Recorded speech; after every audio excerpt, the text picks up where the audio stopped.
The body is not broken. It's listening.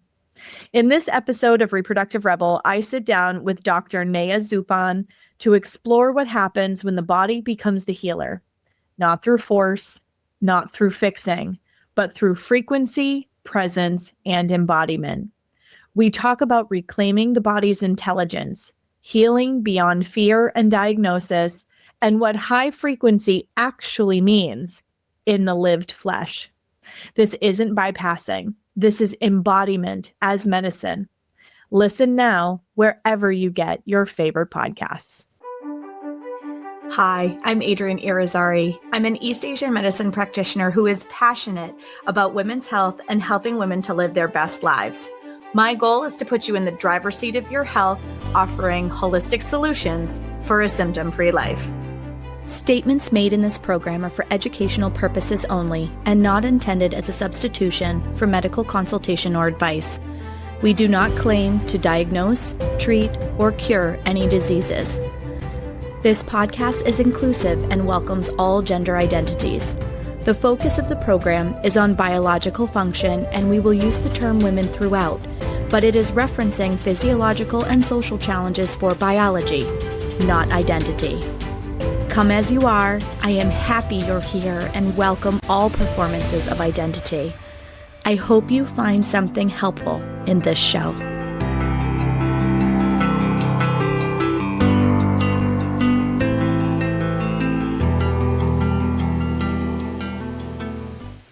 Welcome back to another episode of the Reproductive Rebel podcast. I am so overjoyed to be joined today by Dr. Neja Zupan. Welcome to the show. Thank you for this lovely invitation, and I'm looking forward to bring a ton of added value also for your audience. Oh, I know that you will. I was totally blown away by your story and the incredible gift and career that has come out of your story when we met in the screening call. So for those of you who are not familiar with Dr. Neja Zupan, if you wouldn't mind introducing yourself and sharing with our audience a little bit about who you are and what you do. So I work as global energy master, and I work on multi-dimensional level. So what that means, in my work, I put together all the levels of human being.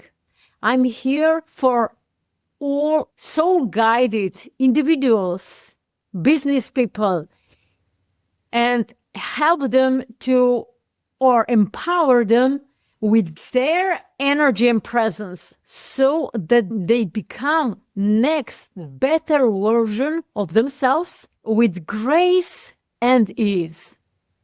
I love that. Don't we all want that? Like, I was fascinated with, and this comes from my background as a traditional Chinese medicine practitioner too. Like, I see the energetic side of health, right? And bringing the body into right relationship. And that was one of the places that I felt like when we talked initially, it was like, oh, this is totally a connecting point. She is my person, because we both very much subscribe to that right relationship aspect. And that's what you're talking about, is bringing all of the pieces into right relationships so that you can be the next best version of yourself. Indeed, yes. So I work on physical level, emotions, mind, energy, and spiritual level all together. I cannot separate any of this level. Yep, I agree. And that's how I work with people as well. So we all walk into the careers that we are in with a story. I feel like those of us who have been called to doing this kind of work have walked the road in order to get there. And it's usually through our transformational journey that we start becoming the practitioners that we become. So share a little bit about how you got into the work that you're doing now. As a child, I really wanted to be a medical doctor, but because I was diagnosed as a child with special needs at the age of 6, I was not able to enter the medical school. But this was actually a God's plan. Because when I started to study at the university, at the same time I started to study different modalities, a lot of modalities in natural healing, psychology, energy healing, so many things. Before, as you asked me what I do, and usually people ask me, how do you do that? What modality you use? I just sense what person needs, because I have a list of different modalities that I have studied from this different perspective. For example, mindfulness, nonviolent communication, neurolinguistic programming, so many things, energy medicine, phytotherapy, craniosacral therapy, many, Ayurveda, traditional Chinese medicine, where we connected very good, with this, and also vibrational treatments. 2 years back, now it's 2 years back, when I went to England to study vibrational treatment. I did already before, but now I connected. It was one special study where they connected kinesiology with vibrational treatment, with vibrations, how to test with muscles, how to use muscle response to find out what actually in subconscious person needs. So many, many things. And I studied from my age of 16, I started to study all of this, and it's a list of everything. And I just don't differentiate. So I do whatever person needs. Yes.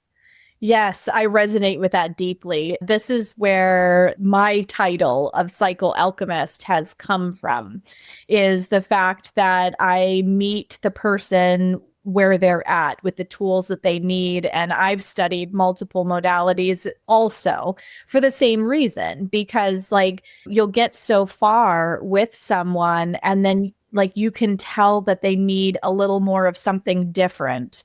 And this way I could simplify the process, right? And they could just come to see me and I could meet them with the tools that they needed. Exactly. But on my way, I was also challenged, I would say, by superior beings, whether I have learned what I have studied. Not just for me, it's not just studying and then performing everything from what I studied, but because I was tested, I was diagnosed with aggressive form, hormonal dependent cancer, ductal cancer. All my female ancestors passed away for cancer, and I was BRCA gene positive, and I had only 5% chances to survive. And of course, because of everything what I saw in my lineage, female lineage, I said, no way that I go with chemicals, that I will put chemicals into myself. No way. So the other option was to use everything what I have learned. Here I am, even more healthy than ever before. So I used everything what I have learned, and I know that this works. So not just for me, because I used these approaches, these modalities, different combination of modalities also for my clients, and even them were completely healed, cured.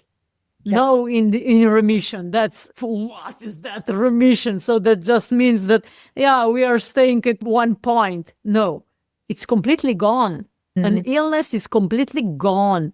So this was the proof. No matter what somebody says to me, but this was not working, or this is blah, blah, blah, blah. No, it works. It works. It's just the matter of if you want to apply it or not. Well, and that's a lot of it, right? Like one thing I really learned very early on as a practitioner, and it was painful for me because I went into this work wanting to help people live better lives, healthier lives. I really wanted to, at the very beginning, the less seasoned practitioner in me wanted to save the world. And I wanted to, you know what I mean?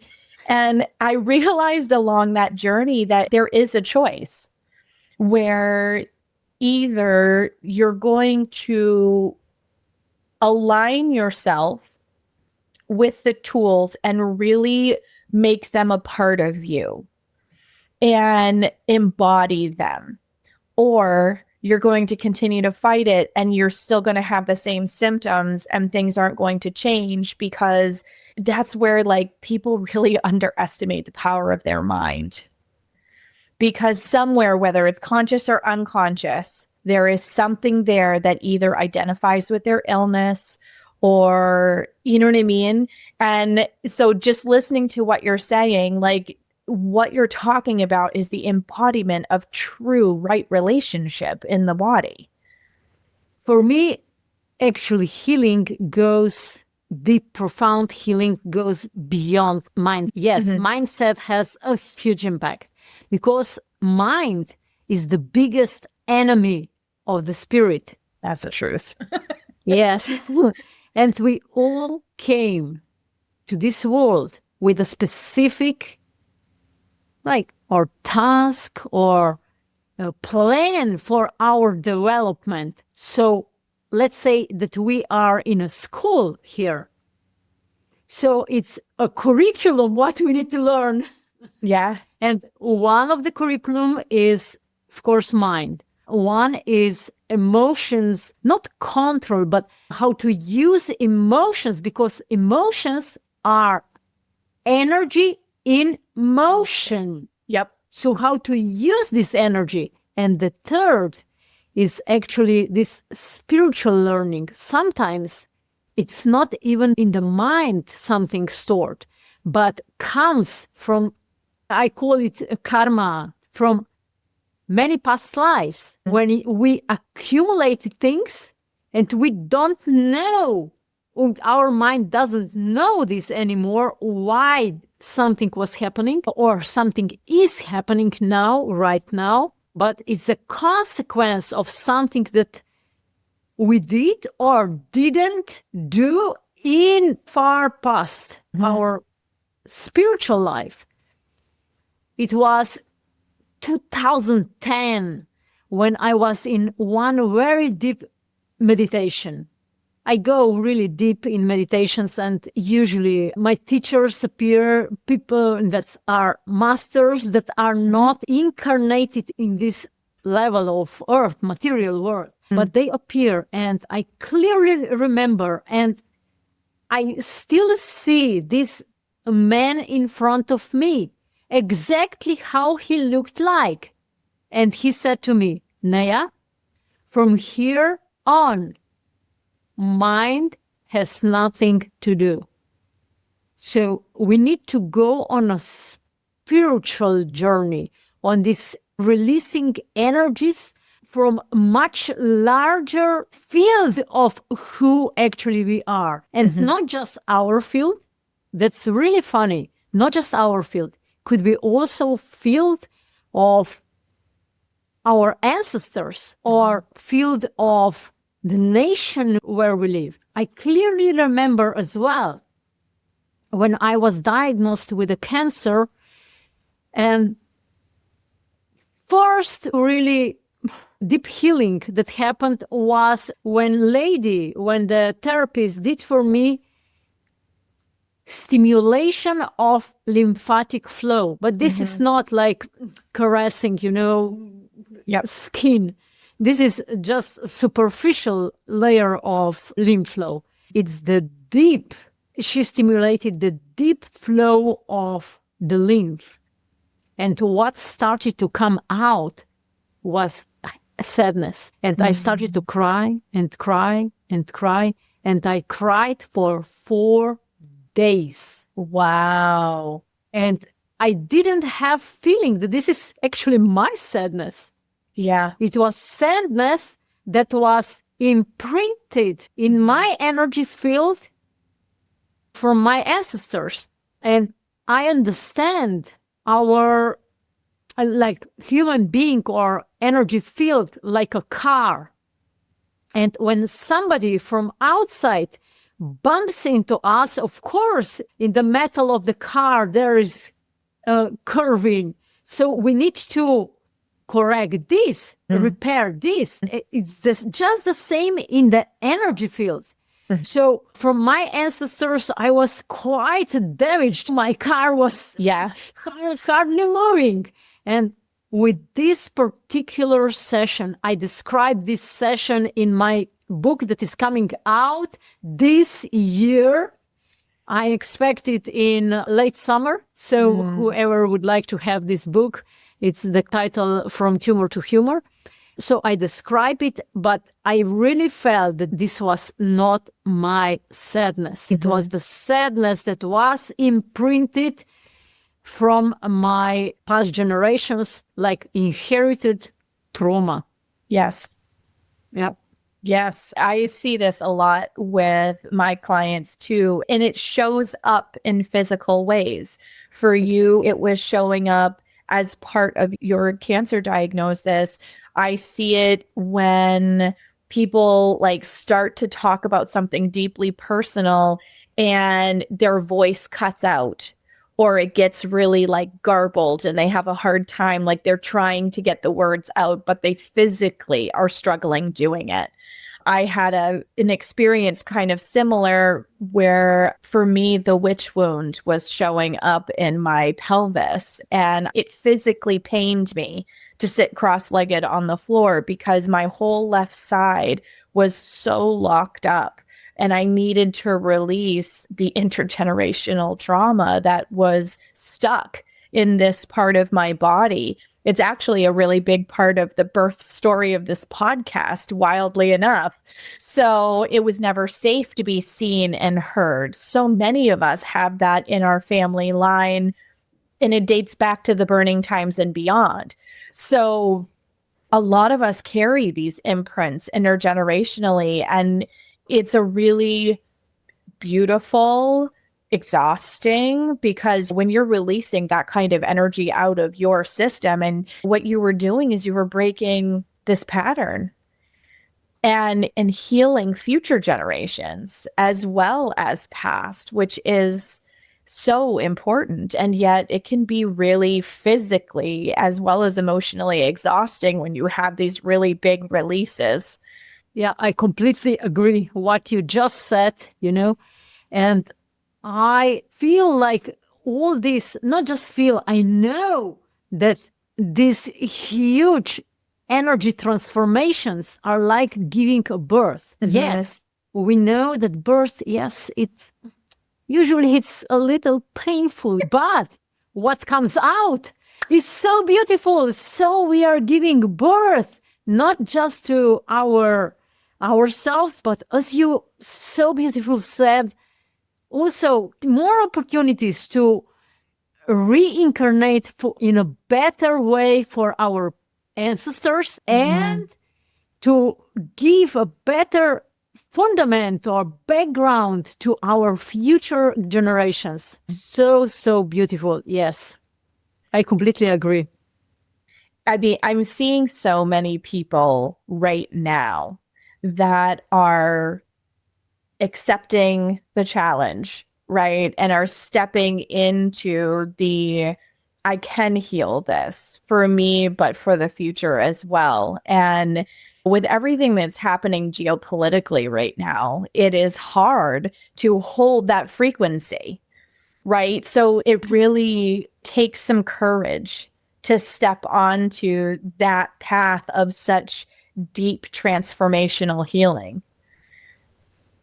And at the same time, the more challenging our outer circumstances, the better can be a result out of it.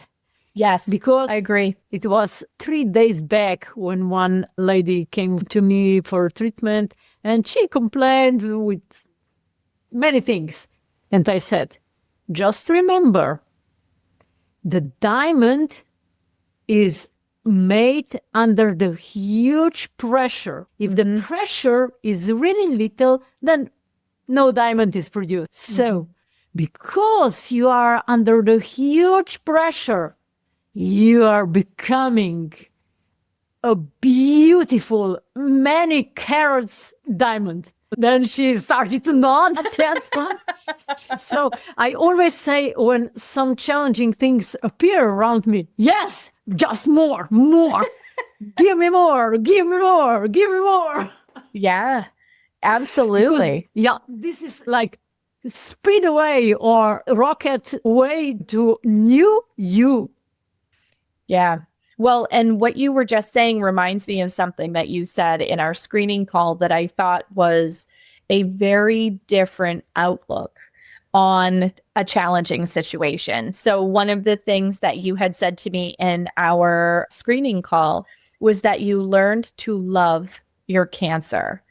And that really stuck with me because, again, going back to the challenges in the world today, right? Like it's hard when you're in a position of fear, when you're in a position of feeling powerless to change that story in your mind, in your body, in your energetic field, all of those kinds of things. So, would you share a little bit more about how you learned to love your cancer? That actually came naturally for me. Before cancer diagnosis, I already studied more than 25 years of everything, and I had a very good connection with my bosses up there or around me, or invisible ones. Yeah. So at the beginning, when I was diagnosed with the cancer in May 2023, no, not 23, 13, 2013. Yeah, 13. It's now 13 years already. This is 13 is the number of love also. So when I was diagnosed, it's always you can hear, I'm battling a disease, I'm battling cancer, I'm battling fibromyalgia, I'm battling this, I'm battling that. But this is a frequency of an aggression. This is not a frequency of peace. It's not even the word peace. If you put your hand before your lips and say peace, you feel that it's a huge, like, pressure under the hand, peace. So the peace actually creates aggression. In India, they use shanti. Shh. It's no aggression, no aggressive force. Or in Slovenian language, we have, I'm from Slovenia. Slovenia is the only country in the world that has love in its name. Love, Nia, Slovenia. So we use mir. Yeah. Mir. So yes, at the beginning, I started to fight with cancer. Yeah. But then again, in one of meditations, I said, okay, Neja, you are not good in fighting. You're a really bad fighter. You're not good in rage, not good in anger. So you will not win this battle because you're bad in this field. Yeah. So I said to myself, okay, where are you good at? Love. And I said, okay, then I'm going to love also cancer. And only in 3 months after my complete embodied decision that I'm going to love, the cancer was gone. And I think that's the key, though, is what you just said about complete embodied love. Yes.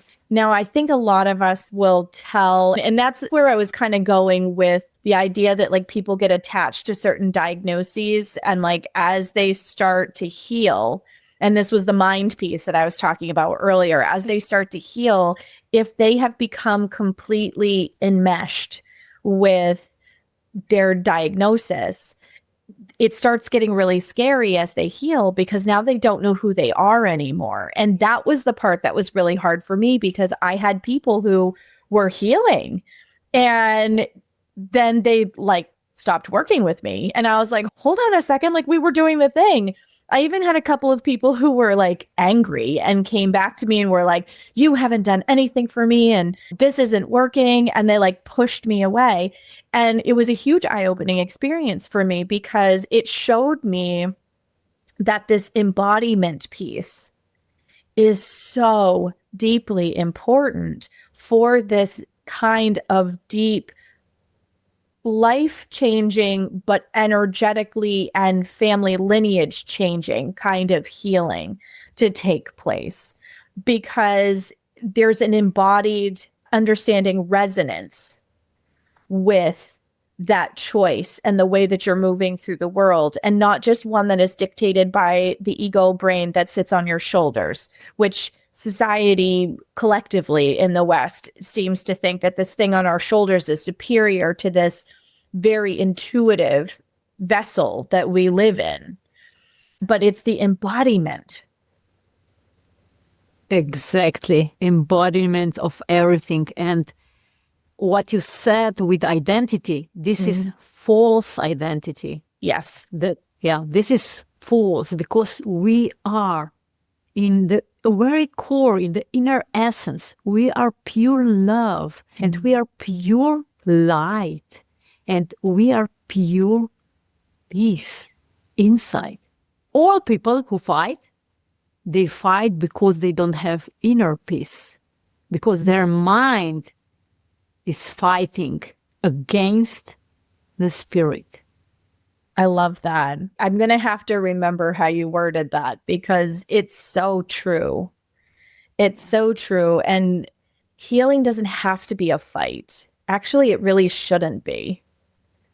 Because I think about it from a Chinese medicine standpoint, and like anger and like this action of fighting is a very like unbalanced liver kind of expression. And our heart knowing and moving through the world in a heart-centric kind of way is easy, right? Because you're in a flow state. You're not going against your natural energetic state or movement it's just like when you know something in your body and your body's like, no, don't do that thing. And your brain goes, oh, no, this is a good idea. But your body goes, no, we're not going to do that thing. Like, listen to the body. She never lies to you. Exactly. Yes. But what I see in this world, we are so much trained to listen only the mind. Yes. Entire school system is based on mind training, not listening the body. So what fails in this world is like combination of both. So listening the body, this intuition to your emotions, energy, emotion, what this energy is telling you. And of course, you need to use mind as a tool, not as a master, a tool. Oh, I like that. The mind as a master and not as a tool. Everybody, if you don't take any quotes away from this, loving the cancer and the mind shouldn't be the master, I think are the two big gems to take away here, because it's totally counter to what we've been socialized to understand. Yeah, exactly. Yeah. From very young age, we are taught that what is in mind, or because I was also the diagnosed, as I said at the beginning, as a child with special needs, I was not talking this that I'm talking now with you and in English. This is quantum leap, not just like light years. I was not talking. I was not functioning in the way that our society would accept it. But this was actually my gift. So whatever society tells you that you are not good enough, It's a really high probability that you are very good in this area. Yes, absolutely. Absolutely. And I think that's a really good point too, because what we tell ourselves inside of our mind, it can be our biggest hurdle. Our loudest critic is the one that lives between our ears. Yeah. Exactly. Yeah, the biggest critic. Yeah, with me happened this because of this. I was so different of other children. Yes, and exposed to the expectations. It was constantly inside my head. You are not good enough. You are not good enough. You are not good enough. But then actually the cancer story gave me the opposite perspective of what they were telling me, that I was too less or too much or I don't know what, everything in one direction. Yeah. That actually I'm a human being who feels a lot. And from feeling, developing this and mastering this, I can bring much more to this world. Oh, I deeply resonate with this. Yeah. I was a deeply feeling child as well, and I still am a deeply feeling person. And I used to find it very exhausting because it was like, well, nobody else experiences their world this way. And it has taken me quite a few years to realize that it's the greatest gift that I've been given, but it's the greatest gift that I can give back to humanity as well. Exactly. It is this embodiment of learning how to feel and connect back in again. Yes. So much agree with this, what you so beautifully put in the words. So, if you were going to leave our audience with a final thought, because I also want to give you an opportunity to talk about this exciting book that's coming out, what would your final thoughts for our audience be?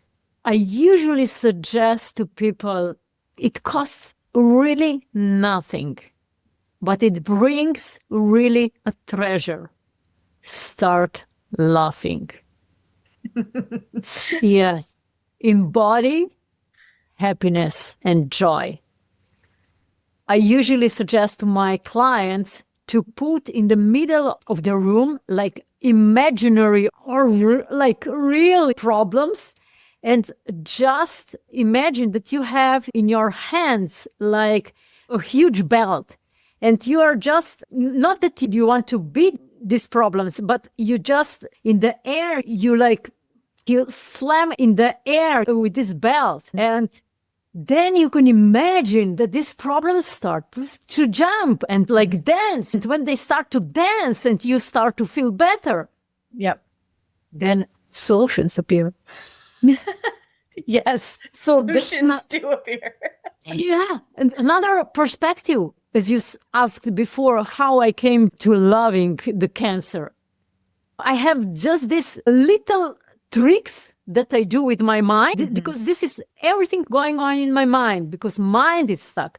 So just like putting everything in the middle and with the belt slamming in the air, and these problems start to jump and dance. And then you change the perspective, because energy changes. It shifts everything. Energy is connected to mind. Certain type of energy causes certain type of mind.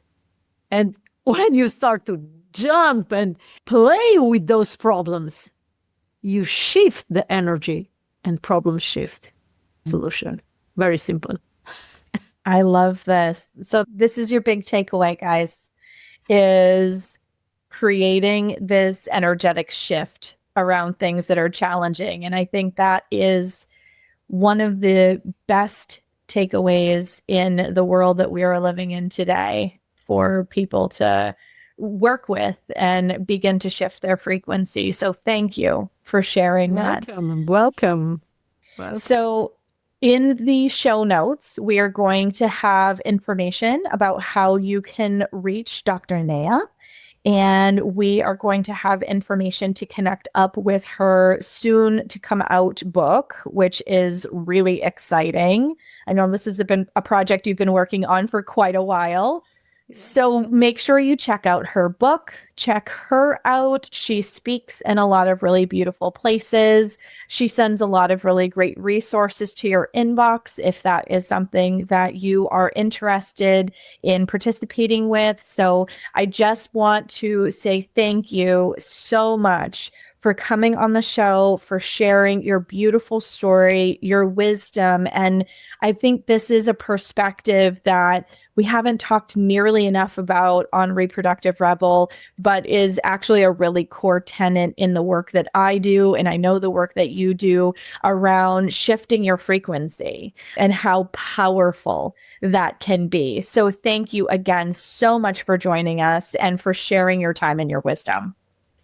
Adrienne, is it possible that I share also one special ebook with your audience? You reminded me shifting energy, and I have very special ebook, 7-step energetic alignment in action. And this is exactly high frequency energy formula.com. You can get it here for transformation of your energy already in the morning. So in the morning, when you really initiate yourself, your energy in your maximum possible capacity of this day, you can reach whatever you want at that day. So you can get this book under highfrequencyenergyformula.com. And there are 7 different practices that really help you already in the morning to set up really high frequency energy. Oh, I love that. So highfrequencyenergyformula.com. Beautiful. So we will have that link in the show notes. Make sure to check that out. That sounds like an excellent resource. I know I'm going to go download it because that sounds awesome. I love this. And until next time, everybody. Thank you for joining me for another episode of Reproductive Rebel. Reproductive Rebel is recorded by certified peri-steam hydrotherapist and acutonics practitioner, herbalist, and Chinese nutritional therapist, Adrienne Irizarry of Moon Essence LLC. If you are interested in setting up an appointment for one-on-one support, ordering from our store, or checking out our course offerings, visit our website at moonessence.life. Be sure to subscribe to our newsletter and get insider information on upcoming events and offerings. Join the conversation. Like and follow us at Moon Essence Me on Instagram, Facebook, or LinkedIn. Your voices make this program possible. Thank you all for your continued support.